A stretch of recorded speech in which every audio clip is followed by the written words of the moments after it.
ये दो मेहमान हमारे साथ जुड़ गए हैं सीधे, अमित मिश्रा जी और हमारे साथ जुड़ गए हैं दीपक सैनी जी।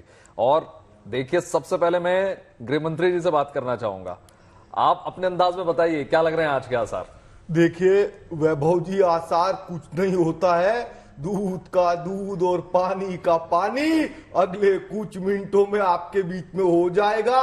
एक बार डब्बा खुलने दीजिए, पूरे विपक्ष का डब्बा गोल आज जीएनटी पर आपके दर्शक देखेंगे। और दीपक जी, केजरीवाल जी क्या कह रहे हैं? क्योंकि देखिए, बहुत उन्होंने तमाम इमोशनल कार्ड्स खेले हैं कि भाई देखिए, मैं जेल जा रहा हूं, मैं बहुत परेशान हूं, मेरे परिवार वाले दुखी हैं, मैंने बहुत सेवा की है, मैं देश के लिए जेल जा रहा हूं। केजरीवाल जी की एक ही अपील है। नमस्कार दोस्तों, साथियों, आज गिनती का दिन है, कल विनती का दिन था।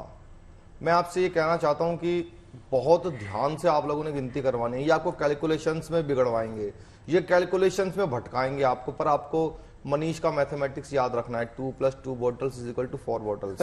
तो वो सब ध्यान में रखना है। कोई वोट गिर ना जाए ईवीएम से नीचे, आपको वो भी ध्यान रखना है। और मैं तो देश के लिए जेल में आया हूं। मनीष 6 बजे उठ जाता है, 7 बजे से मैं उठा हुआ हूं। एक बार जोर से कह दो कि मैं जीत रहा हूं। अब तो कह दो यार 8 बजे से पहले, उसके बाद तो जो होगा सारी दुनिया देखेगी। बिल्कुल दीपक जी। अमित जी, आपसे थोड़ा सा मैं जानूंगी, क्योंकि देखिए अब धीरे धीरे रुझान आने शुरू हो जाएंगे और रुझान आने से पहले जो नेताओं की दिलों की धड़कन है वो बढ़ती हुई नजर आ रही है। सबसे पहले क्या कहेंगे, ये बताएं। देखिए, सबसे पहले तो खड़गे जी आएंगे, क्योंकि ठीक रहा तो कांग्रेस का उन्हीं पे फूटना है। और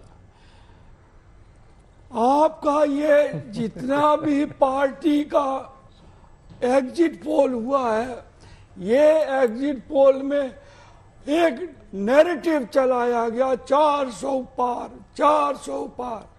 हमने अपना जो सर्वे कराया है उसमें 295 सीट आ रहा है। और 1 घंटे के बाद जब डब्बा खुलेगा तो हमारा नहीं, भाजपा का डब्बा गोल हो जाएगा। खड़गे साहब, रायबरेली के क्या आसार बन रहा है इस बार? मां ने सुपुर्द कर दिया अपना बच्चा हाथ जोड़ करके, देखिए हमारा बच्चा मां ने सुपुर्द किया है। अब ये पता चलेगा कि लोगों ने लिया या नहीं लिया। बिल्कुल, वो देखना होगा। अच्छा दीपक जी, आपको क्या लग रहा है, अमित शाह जिस तरीके से स्ट्रैटेजी बनाते हुए नजर आते हैं, क्या आपको लगता है इस बार उनकी स्ट्रैटेजी काम आएगी? क्या कहेंगे अमित शाह? देखिए, स्ट्रैटेजी बनाना, स्ट्रैटेजी सुनना, स्ट्रैटेजी को समझना, ये आप मीडिया वालों का काम है। हमारा काम जनता जनार्दन की सेवा करना, अपनी पार्टी के पोस्टर लगाना और एक बार भारत को विश्व गुरु बनाना हमारा कर्तव्य है। ये ज्योतिष आंकड़े सब आप कीजिए, हमारा इससे कोई सरोकार नहीं है, कोई सरोकार नहीं है। बिल्कुल, गृह मंत्रालय से सीधे हम चलेंगे। अब लखनऊ शिल्पी हमारे साथ जुड़ गई हैं। शिल्पी, आपसे समझने की कोशिश करूंगा, कब से काउंटिंग शुरू होगी और पोस्टल बैलेट से शुरू होकर कब से एक मोटा मोटा तौर पर देखने की कोशिश करेंगे कि रुझान अब शुरू हो गए?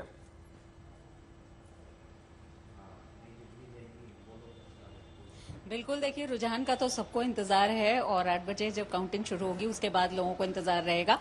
ये कहा जा सकता है कि विधानसभा वार जिस तरह से काउंटिंग होगी उसको देखते हुए 9:30 बजे तक रुझान आने शुरू हो जाएंगे एकदम स्पष्ट, और उसके बाद स्थिति क्लियर हो सकेगी। लेकिन सबसे बड़ी बात यह है कि उससे पहले जिस तरह से सियासी हलचल इस बात को लेकर के है कि समाजवादी पार्टी और कांग्रेस ने इस बात को लेकर के ईवीएम को लेकर के घेरेबंदी कर दी है, उसको लेकर भी बीजेपी की तरफ से निर्वाचन आयोग में शिकायत की गई है। तो यानी वार और पलटवार जारी है। लेकिन आज एक बड़ा दिन लोकतंत्र के उत्सव के लिए है। गुड न्यूज टुडे पर लगातार हम ये बताते रहेंगे कि किस तरह से ये महा उत्सव है दुनिया के सबसे बड़े लोकतंत्र में। तो रुझान का तो जरूर इंतजार है, क्योंकि उत्तर प्रदेश, देखिए कहा ही जाता है कि दिल्ली की गद्दी का रास्ता उत्तर प्रदेश से होकर के जाता है। इसकी वजह उत्तर प्रदेश की सबसे ज्यादा यानी कि 80 सीटें हैं जो इसके सियासी रसूख को बताती हैं। और अगर आप देखिए हैवी वेट सबसे ज्यादा यही उत्तर प्रदेश में ही आपको नजर आएंगे, और हलचल भी उत्तर प्रदेश से आपको सबसे ज्यादा दिखेगी। सबसे ज्यादा सीटें भी उत्तर प्रदेश में ही है, और इसीलिए कहा भी जाता है कि दिल्ली का रास्ता यूपी से होकर गुजरता है।